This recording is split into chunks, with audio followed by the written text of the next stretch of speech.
Mula sa mahimbing kong pagkakatulog, isang maulang madaling araw, ay gulat at may pagtataka akong nagising nang marinig ko ang pagtunog ng sira kong antikong orasan na nakatayo sa sulok ng aking kwarto.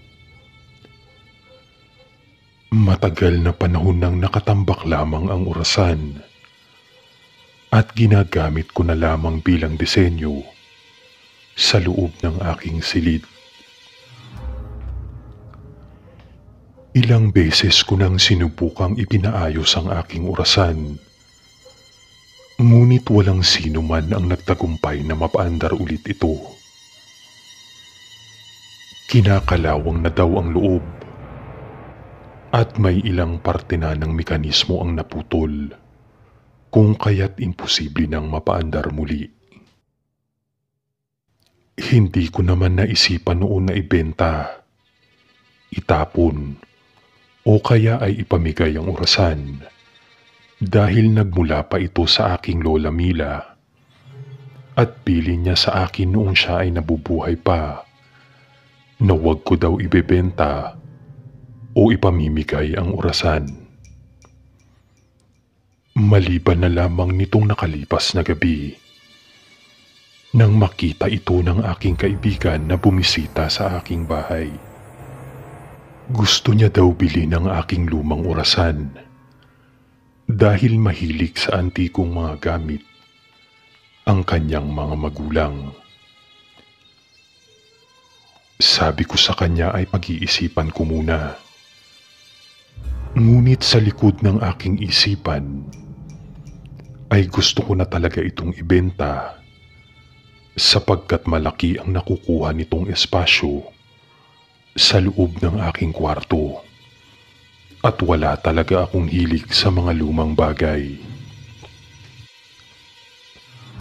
Pinamamahayan na din ng iba't ibang insekto ang loob ng kahoy na katawan ng orasan.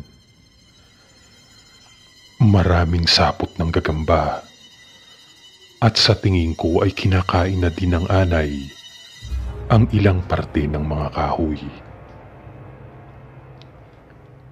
Hindi ko alam kung gaano nakatanda ang antikong orasan na ito.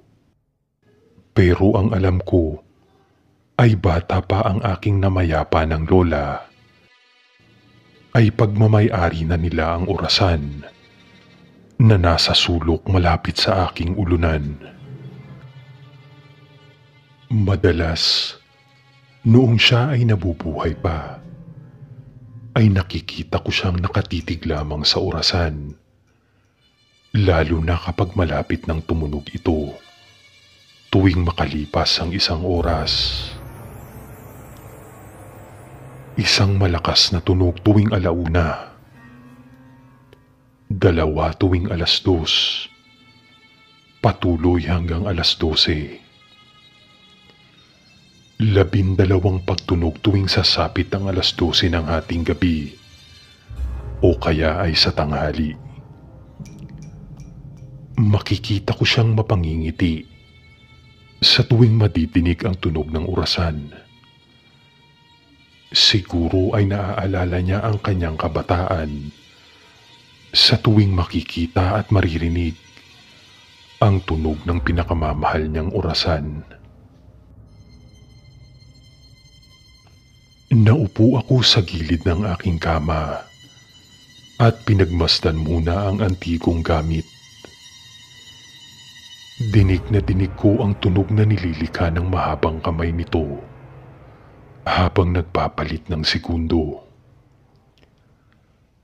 Sa tingin ko ay mas malakas na ang tunog na aking naririnig kumpara sa naaalala kong tunog nito noon.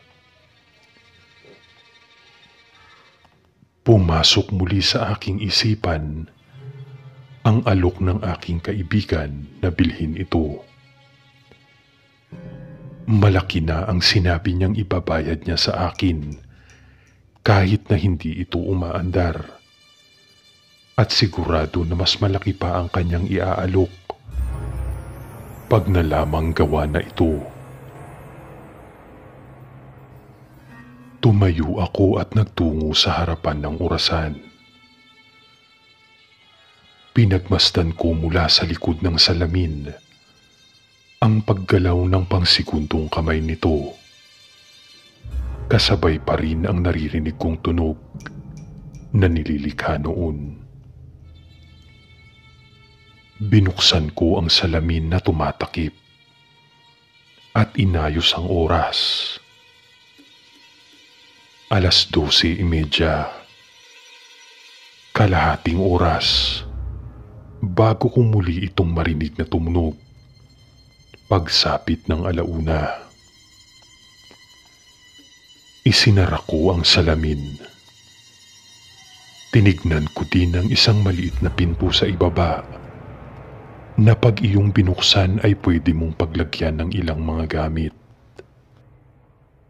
Habang patuloy kong pinagmamasdan ang orasan at iniisip kung magkano ko ito maibebenta sa aking kaibigan, ay hindi ko maipaliwanag.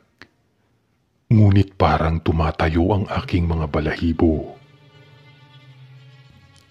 Pakiramdam ko ay may ibang presensya mula sa kung saan sa loob ng aking kwarto.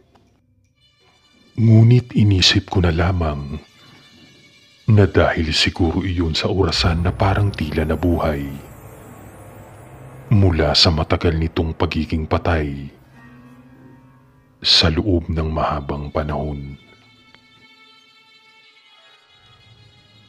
Muli na akong nahiga sa aking kama. Ilang minuto na lang pagsapit ng 1:00 ay tutunog ang orasan ng isang beses. Ang sarap ng aking pakiramdam habang nakahiga. Ang lamig ng panahon at para akong hinihili ng tunog ng tubig ulan na pumapatak sa bubungan ng aking bahay, kasabay ng pagtunog ng pangsikundong kamay ng aking antigong orasan.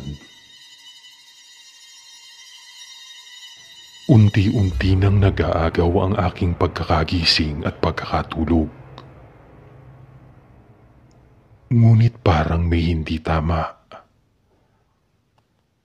Pakiramdam ko talaga ay hindi lamang ang presensya ng nabuhay na orasan ang nararamdaman ko sa loob ng aking kwarto. May iba pa at hindi lamang iisa. Napansin ko din na magpasa hanggang ngayon ay nakatayo pa din ang aking balahibo at nagsisimula ng manlaki ang aking ulo. Hanggang sa marinig ko ang pagtunog ng orasan. Hudyat na pumatak na ang 1:00 ng madaling araw.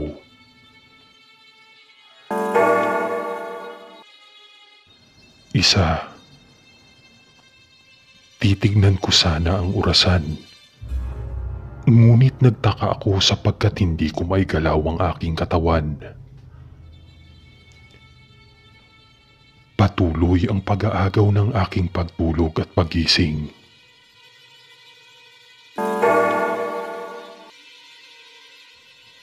Dalawa. Nagtaka ako sapagkat dapat ay tumigil na iyon sa pagtunog matapos ang isa. Subalit nagpatuloy pa iyon.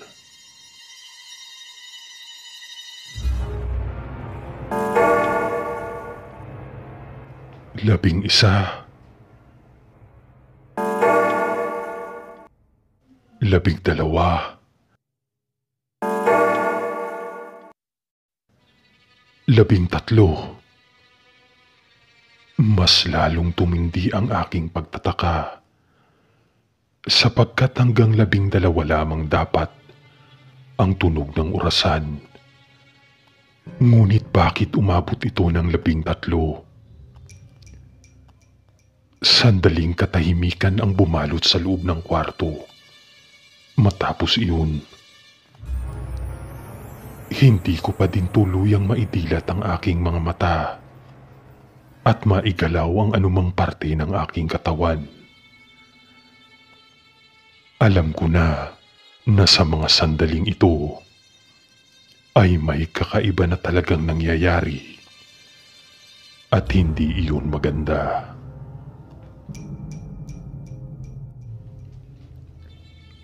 Hanggang sa dahan-dahan akong makarinig ng pagtunog mula sa orasan.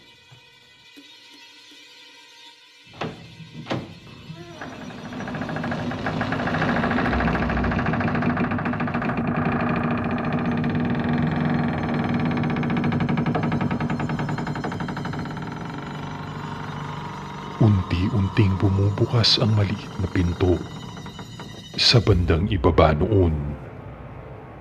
At sa unti-unti noong pagbukas, ay nakaririnig ako ng mga boses na nagmumula sa loob.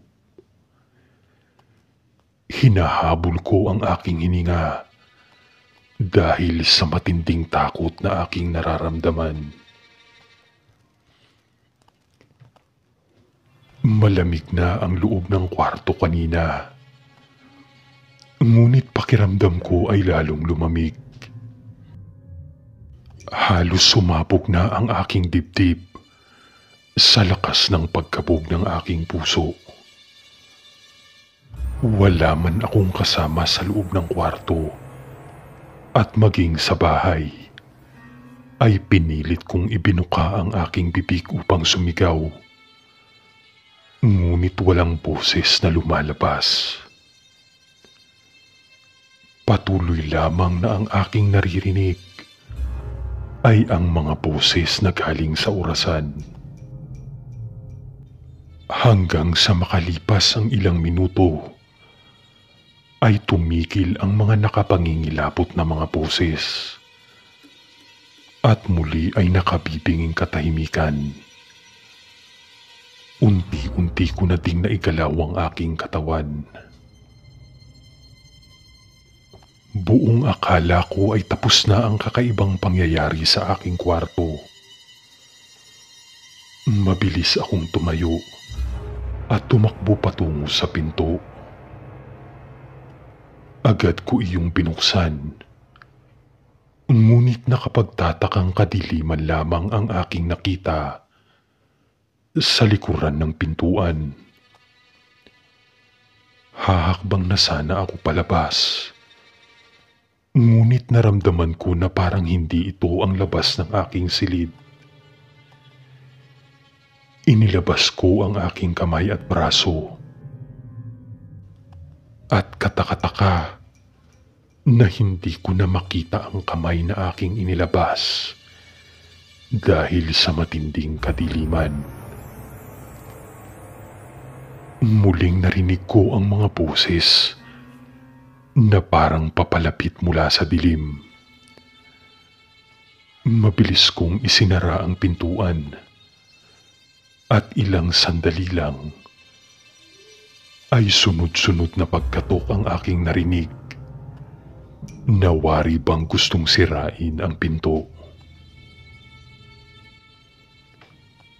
Akala ko ay ligtas ako sa pagkakasara kong iyon ng pinto. Subalit may nabanaag akong paggalaw sa gilid ng aking mata. Dahan-dahan at may takot kong nilingon ang dako kung saan ko nakita ang paggalaw. At muling nagtayuan ng aking mga balahibo nang makita ko ang isang babaeng nakasuot ng mahabang itim na damit. Nanginig ang aking buong katawan dahil sa aking nakikita. At mas lalo pang dumaloy ang takot sa aking katawan nang unti-unti itong lumalapit sa akin na para bang hindi nakasayad ang mga paa sa sahig. Napaupo ako at tinakpan ko na lamang ang aking mga mata gamit ang aking mga kamay. Naramdaman ko ang malamig na paghawak ng babaeng nakaitim sa aking braso at ang pagdampi ng kanyang mahabang damit sa aking mga paa. Napasigaw ako.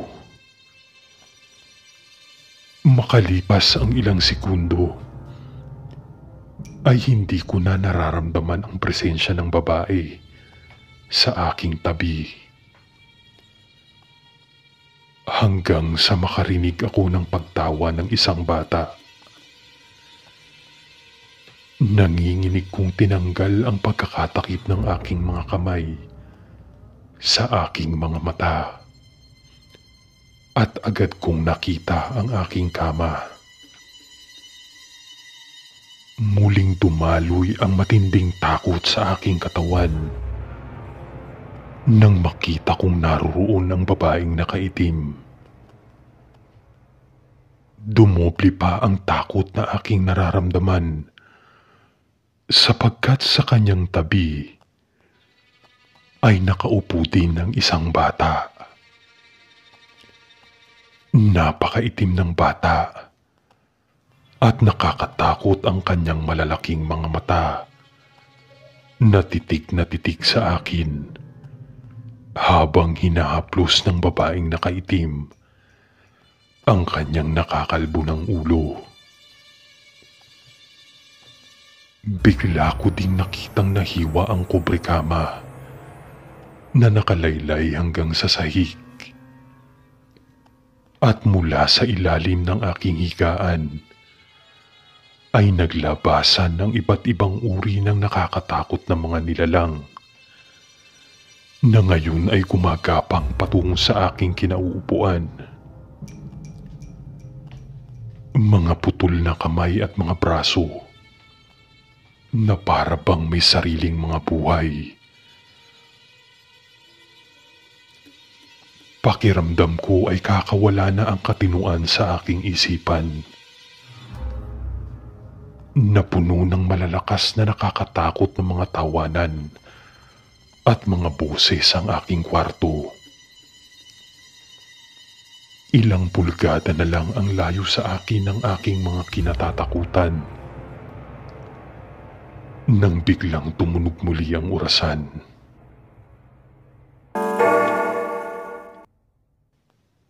Alauna.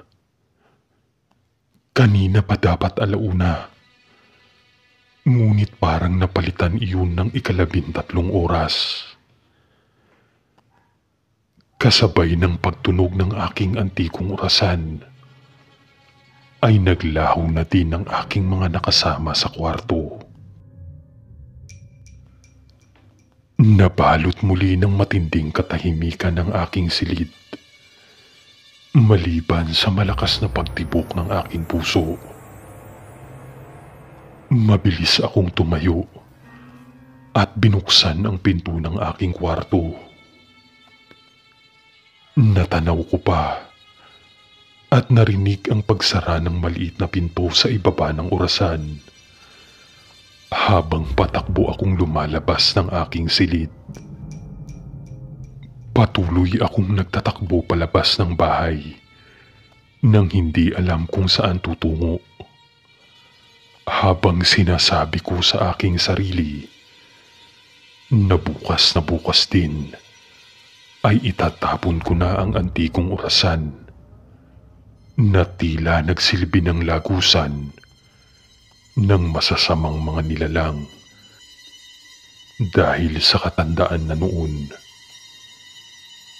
Ayoko nang muling maranasan pa ang mga naganap nang sumapit ang 13 oras.